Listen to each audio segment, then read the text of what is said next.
Battle through the heavens episode 9। हम इस episode में देखते हैं कि ऊजी दोनों की फाइट को देखकर काफी परेशान है। इसी बीच वहां नायान आ जाती है।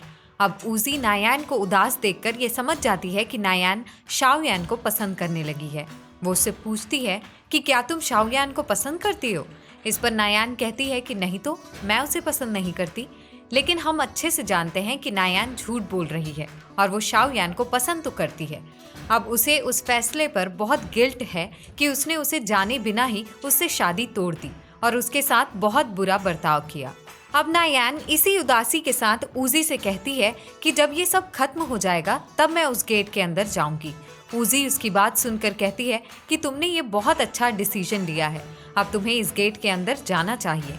असल में ये गेट उनके एंसेस्टर्स का रेस्ट प्लेस होता है। अब ऊजी नायान से कहती है कि उस गेट को पार करने के लिए तुम्हें डो हुआंग लेवल पर होना होगा, लेकिन तुम अभी उस लेवल पर नहीं हो। वो उसे बताती है कि तुम्हें अभी कुछ और समय लगेगा। ये सुनकर वो दुखी हो जाती है। अब हमें यूनसेक्ट मास्टर की फाइट दिखाई जाती है जो कि काफी डेंजरस होती है। उन्हें देखकर ऐसा लगता है जैसे डू हुआंग वॉरियर आपस में लड़ रहे हों। सब इस लड़ाई को देखकर शॉक्ड हैं। अब वो तीनों मास्टर जो इस लड़ाई में शाओयान के साथ थे वो खुद उसकी तारीफ करते हैं। वो कहते हैं कि शाओयान बहुत पावरफुल है और जितना ये पावरफुल है उससे भी कई गुना ज्यादा पावरफुल तो उसका मास्टर है और आज ये यूनसेक्ट मास्टर बचेगा नहीं। और अगर वो शाओयान से बच भी गया तो वो रानी मेडुसा से बच नहीं पाएगा क्योंकि वो अभी भी यहीं है और वो उसे एक झटके में मार देगी। क्योंकि यूनसेक्ट मास्टर पहले से ही घायल हो चुका है और उसकी हालत ऐसी नहीं है कि वो अब रानी मेडुसा से लड़ सके। अब शाओयान हैंड फाइट के साथ साथ डू हुआंग की एनर्जी को भी काफी अच्छे से हैंडल कर रहा होता है। इन दोनों के बीच बहुत हाई लेवल की फाइट हो रही होती है और अब फाइनली शाओयान यूनसेक्ट मास्टर के मुंह से खून निकालने में कामयाब हो जाता है, जिससे यूनसेक्ट मास्टर को अब बहुत गुस्सा आ जाता है। वो अपने सभी डिसिपल को बुलाता है और उन सब की पावर को मिलाकर एक फॉर्मेशन बनाता है। इधर शाओयान भी समझ जाता है कि अगर ये फॉर्मेशन बन गया तो वो बच नहीं पाएगा। शाओयान और उसके मास्टर आपस में बातें करते हैं कि हमें यहाँ से निकलना ही होगा क्योंकि हम इस फॉर्मेशन से बच नहीं पाएंगे।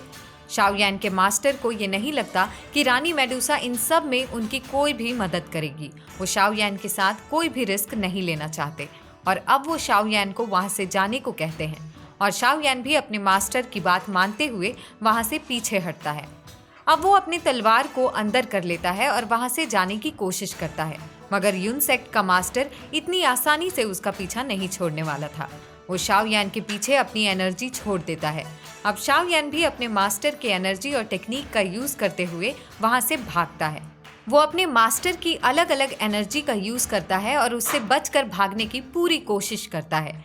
यूनसेक्ट मास्टर अपने सभी डिसिपल्स की एनर्जी को एक साथ इकट्ठा करके उस एनर्जी को शाओयान पर छोड़ देता है, लेकिन अपने मास्टर की मदद से शाओयान इस एनर्जी से भी बच जाता है और अब शाओयान अपने मास्टर की मदद से एक नई तरीके से बुद्धा लोटस क्रिएट करता है और यूनसेक्ट मास्टर पर छोड़ देता है। ये बुद्धा लोटस यूनसेक्ट मास्टर की एनर्जी को धीरे धीरे करके खत्म कर देता है और इस तरह ये एपिसोड यहीं खत्म होता है।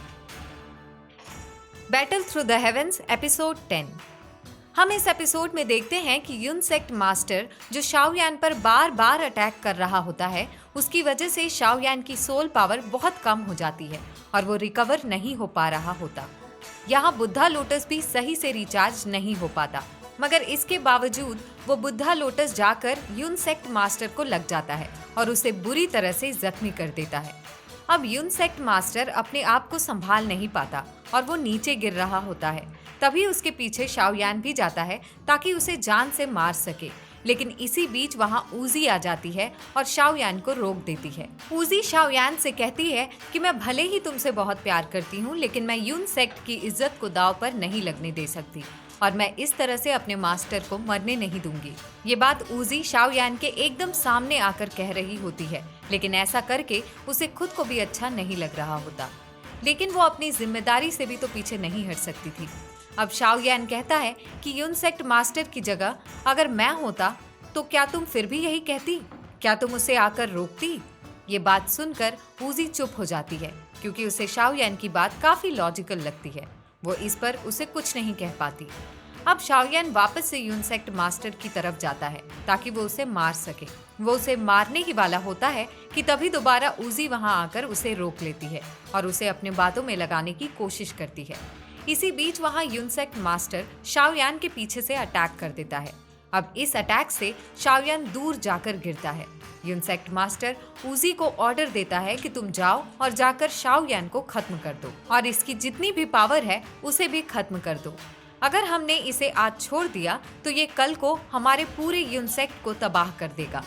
यहाँ शाओयान, जो कि यूनसेक्ट मास्टर के अटैक से दूर जाकर गिरा था, वो खुद को संभालने की कोशिश करता है। इस हमले के बाद शाओयान और भी ज्यादा जख्मी हो जाता है। शाओयान को ऊजी पर बहुत गुस्सा आ रहा होता है और अब वो ऊजी से कहता है कि आज से तुम्हारा और मेरा रिश्ता खत्म और अब से हम दुश्मन हैं। इसके बाद वो ऊजी का बैग और उसके कपड़े दोनों ही वापस कर देता है जो कि उसने उस गुफा में लिए थे। अब शाओयान यूनसेक्ट मास्टर से कहता है कि मैं तुम्हारा ये अटैक हमेशा याद रखूंगा और मैं तुम्हें इस अटैक के बदले इसका दुगना दूंगा। ये बात तुम याद रखना। शाओयान बहुत जख्मी होता है, इसलिए वो वहां से भाग जाता है क्योंकि उस वक्त उसमें इतनी पावर नहीं होती कि वो लड़ सके। अब जैसे ही शाओयान भागता है, यूनसेक्ट मास्टर अपनी सभी डिसिपल को उसे पकड़ने को कह देता है क्योंकि उसे ये बात पता चल गई होती है कि शाओयान बहुत ही पावरफुल इंसान है और उसका सबसे बड़ा दुश्मन है और एक दिन ये उसके पूरे सेक्ट को तबाह कर देगा। मगर शाओयान इन सभी से पीछा छुड़ाकर वहां से भागने में कामयाब हो जाता है और एक माउंटेन पर पहुंच जाता है। अब उस माउंटेन पर पहुंचकर वो अपने मास्टर को बताता है कि मैंने ये सब अपने फादर के लिए किया है। शाओयान बहुत गुस्से में होता है और अपने मास्टर को बताता है कि उन सब ने मिलकर उसके क्लैन और उसके फादर का कितना बुरा हाल किया है। वो कहता है कि चाहे कुछ भी हो जाए, मैं इन लोगों को कभी नहीं छोड़ूंगा। शाओयान को अपने मास्टर के साथ बातें करके अच्छा लगता है क्योंकि शाओयान इस तरह से काफी समय बाद अपने मास्टर से बात कर रहा होता है। उसके मास्टर शाओयान से कहते हैं कि तुम्हें परेशान होने की कोई जरूरत नहीं है, मैं तुम्हारे पास हूँ और अब मैं आ गया हूँ तो अब तुम्हारा शरीर पहले से ज्यादा रिकवर हो जाया करेगा।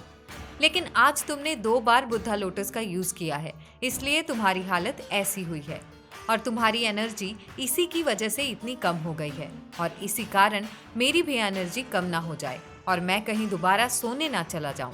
लेकिन मैं जब तक तुम्हारे पास हूं, तुम्हें चिंता करने की कोई जरूरत नहीं है। अब इसी बीच रानी मेडूसा आ जाती है जो कि दोबारा से सांप में बदल गई होती हैं। सांप को देखकर शाओयान खुश हो जाता है और उससे बहुत सारी बातें करता है।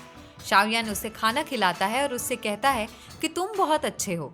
रानी मेडूसा तो काफी गुस्से वाली लड़की हैं और एक तुम हो जो इतने क्यूट हो। अब जब ये सब बातें हो ही रही होती हैं, तभी यूनसेक्ट मास्टर के डिसिपल दोबारा अटैक कर देते हैं। अब ये सब मिलकर शाओयान को पकड़ने की कोशिश करते हैं।